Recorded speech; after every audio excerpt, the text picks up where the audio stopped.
Hello guys, तो आप देख ही सकते हैं कि मेरा चल रहा है बाल बनाने का struggle and the struggle is real.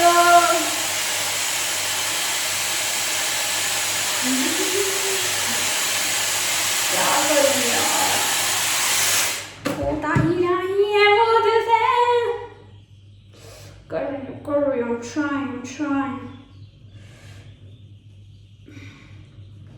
तो सेक्शंस बनाने में जो पेशेंस चाहिए ना वो नहीं है मेरे पास। ऐसे ऐसे करके जो सेक्शंस बनाने पड़ते हैं। मिलते हैं जल्द।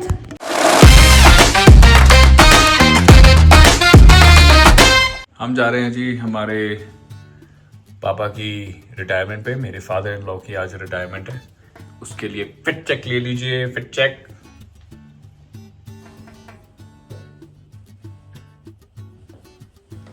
गाइस, जब भी कहीं जाने के लिए तैयार हो ऐसा घमासान युद्ध हो जाता है घर में, जैसे कि पता नहीं कोई वर्ल्ड वॉर पे जा रहे हो। 4 लोग की लड़ाई तो होती है।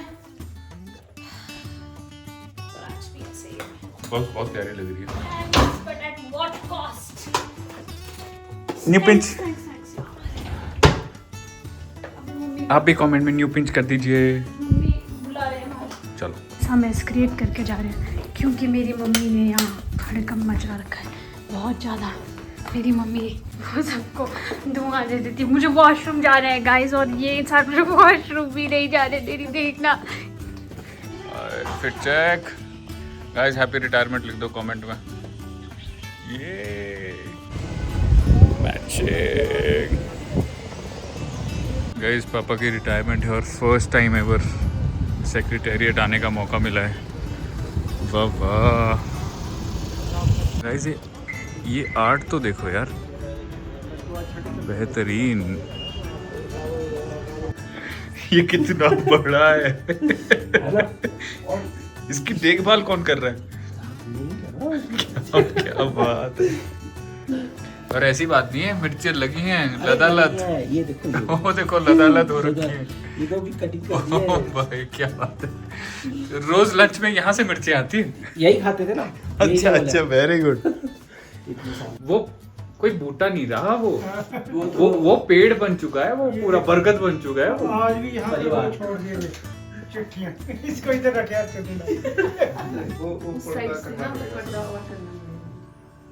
ये सब वो हैं जिन्होंने पापा को बिगाड़ा सबसे ज्यादा। ये है चुनीलाल जी। नहीं उल्टा भी हो सकता है। अच्छा।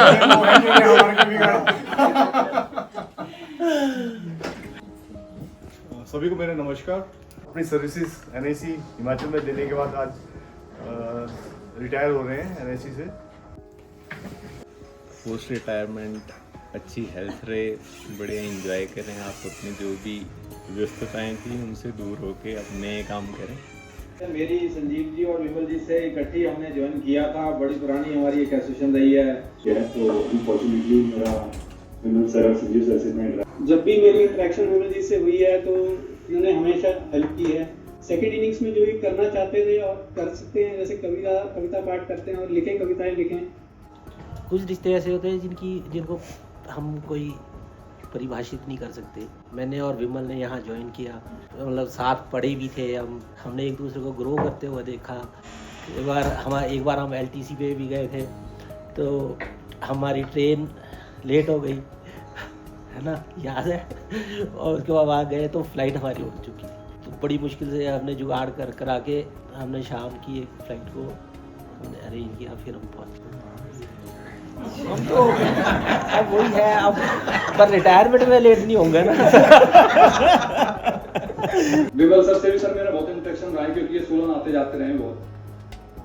सबको पता है सर बहुत अच्छे वक्ता हैं, अच्छा लिखते हैं, लेकिन सबसे अच्छी खासियत मेरे को विमल सर की लगती है कि इनके साथ सर इंटरेक्ट करना बहुत ईजी होता है। इनके पास सारे टॉपिक्स के बारे में जानकारी मिल जाएगी आपको, सारा इंटरेक्शन होगा।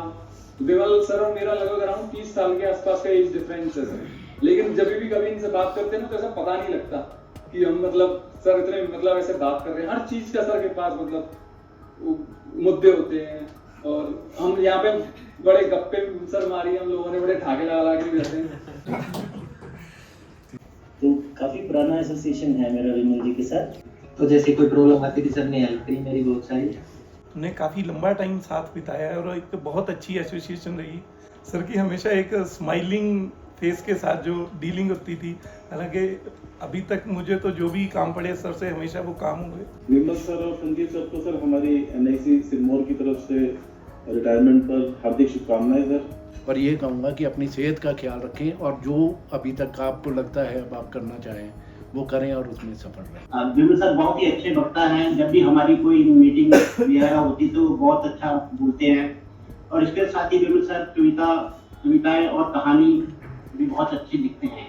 उनको शुभकामनाएं देता हूँ कि उनका रिटायर्ड लाइफ अच्छी रहे, हेल्दी रहे और अभी अपनी हॉबीज को भी टाइम दें। I am certain that we all will definitely miss the liveliness and wit of both, as well as the poems, the stories and quotes and anecdotes as shared by Vimal ji from time to time. विमल जी का क्या था कि हर चीज़ का ज्ञान बड़ा ज़बरदस्त है। कोई भी बात होगी तो उसको बड़े मजाक और कोरिलेट करके वो बताएंगे, उसमें बड़ी गहराई रहती थी हर चीज़ में बेसिकली। स्वस्थ रहें और आज तो मतलब आपके लिए भी एक अच्छा मौका है कि आप परिवार के साथ यहाँ आए हैं। ये भी बहुत लोगों को नसीब नहीं हो रहा है आज के टाइम में। तो जब मैं शिमला आया तो ये मेरा रूम था, वो विमल सर के साथ था, मैं और विमल सर दूरी रूम में थे।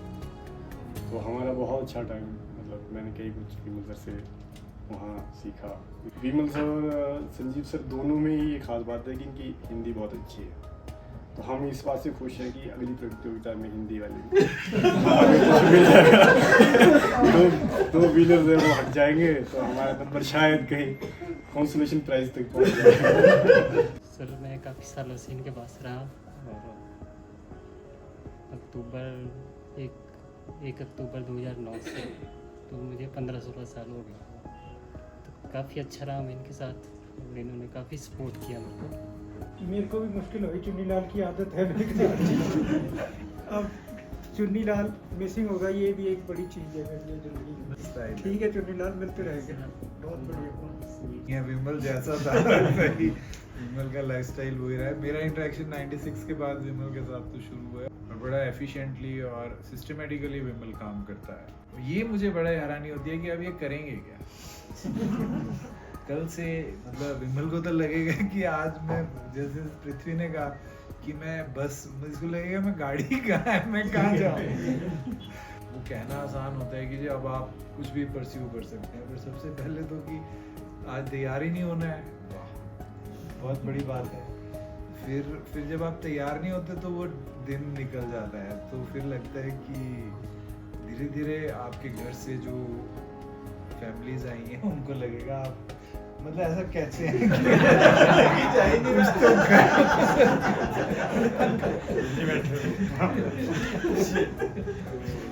ऐसा नहीं, कोई बोलेगा तो मैं विमल को फोन करूंगा, चिकन पार्क में कहेगा मैं भी थोड़ा आगे आ गया। नहीं, पुराना DC ऑफिस है उसमें नीचे सर लाइब्रेरी है, वहाँ जाके समाचार पत्रों में कर लेंगे ध्यान से।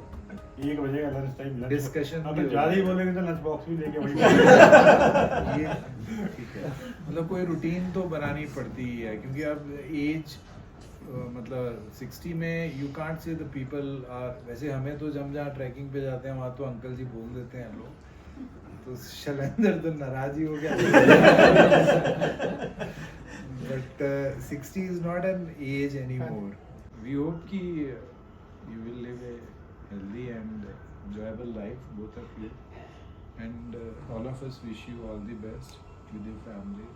सभी को नमस्कार। मेरे स्टेट यूनिट के जितने भी सहयोगी और मित्र हैं और जिला कार्यालयों में भी, जो जीवन है और जिसे जिया है उसको शायद शब्दों में बयान करना बहुत मुश्किल होता है। इसलिए ना तो मैं किसी पर्सनल इंस्टेंस की बात करूंगा, ना किसी व्यक्तिगत किसी व्यक्ति की बात करूंगा, क्योंकि मेरे सबसे ही बहुत आत्मीय संबंध रहा है, सबसे मुझे भरपूर स्नेह मिला है। अगर हम एक एक की बात करने लगें तो उतना समय भी नहीं होता, और दूसरी बात ये है कि उसे समेटना बड़ा मुश्किल होता है, कोई छूट जाए तो वो भी अच्छा नहीं लगता। लेकिन ये 34 वर्ष का जो भी समय था, खैर उतार चढ़ाव ज़िंदगी में हमेशा चले रहते हैं जब इतना ज़िंदगी में, लेकिन कुल मिला के मैं कहूँ तो ये 95% तो बहुत ही मज़े का था।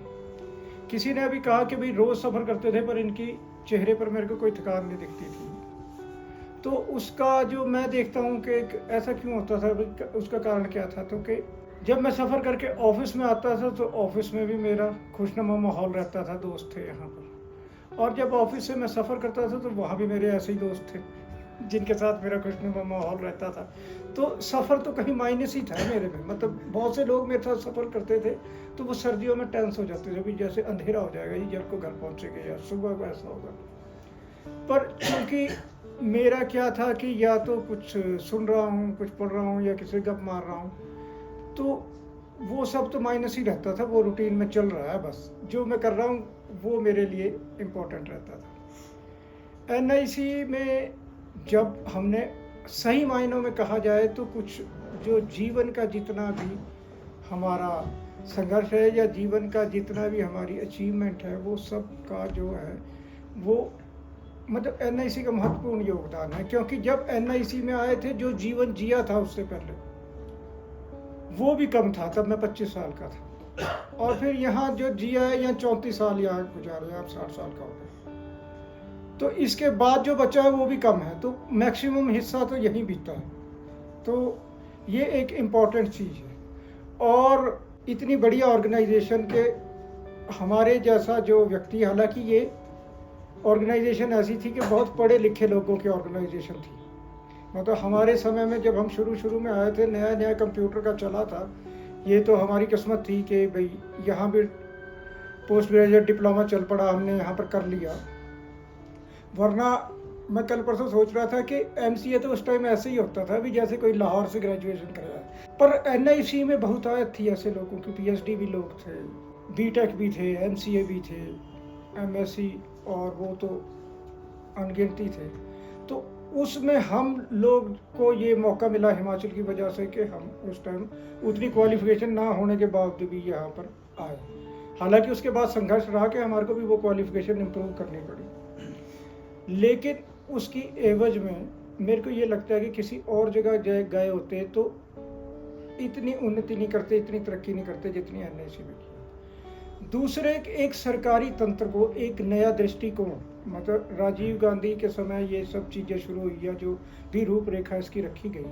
तो अभी संजीव कह रहा था कि किसी से हम रेवेन्यू की बात करते हैं, जो कि अपने ऑफिस में लैंड रॉकआउट कंप्यूटराइजेशन हुआ, उसके माध्यम से जो संवाद हुआ या उस चीज़ को जो हमने देखा, लैंड रिकॉर्ड के लिए कोई हार्डवेयर खरीदा, कुछ भी किया, उसके हिसाब से हमारा ज्ञान होगा। सू साहब ने उसके लिए सिस्टम डेवलप किया। तो इसी तरह NIC ने हर डिपार्टमेंट के लिए सिस्टम डेवलप किया। तो वो जब समय था, मतलब जो हमारा दौर था, हमारी जनरेशन ने बहुत सारे बदलाव देखे हैं, यूनिक्स से लेके ओपन सोर्स तक, और यहाँ जो क्लाउड आया, ये सब चीज़ें। तो उसमें एक वो ट्रांसफॉर्मेशन बहुत ज़्यादा है। मतलब व्यक्ति का ट्रांसफॉर्मेशन ना भी हुआ हो, लेकिन हम उस बदलाव के दौर से गए हैं। मतलब वो गर्मियाँ, सर्दियाँ, वो बसंत हमने कंप्यूटराइजेशन का देखा है, Y2K भी देखा है, सब कुछ देखा है। तो मैं ये कहता हूँ जो NIC ने एक अच्छा डेवलप किया है वो ये है कि एक सरकारी तंत्र जो बिल्कुल कागजी था, उसमें एक वैज्ञानिक दृष्टिकोण अगर किसी ने दिया है तो वो NIC ने दिया है। टेक्नोलॉजी तो दिनों दिन चेंज होती रहती है, और टेक्नोलॉजी के साथ सब चीज़ों में आगे चलने के लिए नई जनरेशन की ज़रूरत होती है। लेकिन मैं ये कहता हूँ कि जो इतने दिनों में जो इन लोगों का जो अनुभव है वो डोमेन नॉलेज के प्रति एक वैज्ञानिक दृष्टिकोण है, जो प्रोस एंड कॉन का, जो उस तरह से उन्होंने सिस्टम इंजीनियरिंग के लिए जो ये सपोर्ट कर सकते हैं, जो कि भारत के विकास के लिए एक बड़ी चीज़ हो सकती है, उसमें NIC के लोगों का हमेशा से महत्वपूर्ण योगदान है। और आगे भी जब कभी ज़रूरत पड़े तो वो रहना चाहिए। जो हमने नहीं भी सोचा था वो सब भी हमारे को NIC में लेके मिला है, जो कि शायद किसी और ऑर्गेनाइजेशन में होते तो नहीं मिलता। मैं अभी देख रहा था तो 570 मेरी मेडिकल लीव है जो सरेंडर हो जाएगी। तो ये एक अच्छी बात है ना, क्योंकि मेरे को ज़रूरत ही नहीं पड़ी, क्योंकि मैं इतना फिट रहा, इतना खुश रहा यहाँ पर इस चीज़ की। तो इन्हीं सब शब्दों के साथ मैं अपने विचारों को यहीं विराम देता हूँ। और रोज़ हमारा आना जाना ना भी रहे, लेकिन मैं जब भी शिमला आऊँगा, क्योंकि आदत है शिमला आने की रोज़, तो इतनी जल्दी तो कहाँ छूटेगी, तो फिर आप लोगों का समय लूँगा। और वैसे भी ज़िंदगी में अभी बहुत सारे काम होंगे, फंक्शन होंगे और सब चीज़ें चलती रहती है जो सामाजिक होती है, तो हमारा मिलना जुलना होता रहेगा। तो ये एक बहुत ही, मैं तो ये कहूँगा कि एक भगवान की स्पेशल ब्लेसिंग है हमारे को कि आप सब लोगों के साथ हमें इतना समय बिताने का मौका मिला और आगे भी वो सिलसिला ऐसे ही चला रहे तो बहुत अच्छा है। धन्यवाद।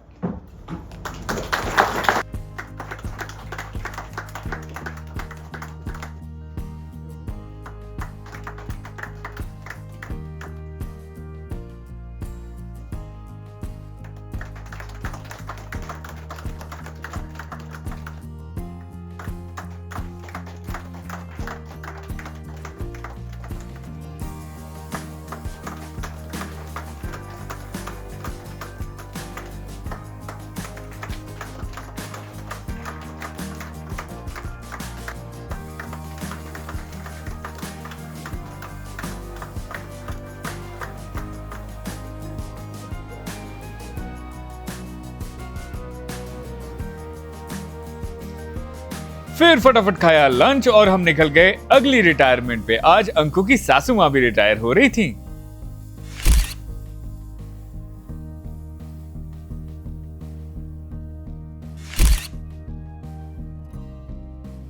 और इसी तरह हमने कंक्लूड किया हमारा ये retirement day. Congratulations to both of them.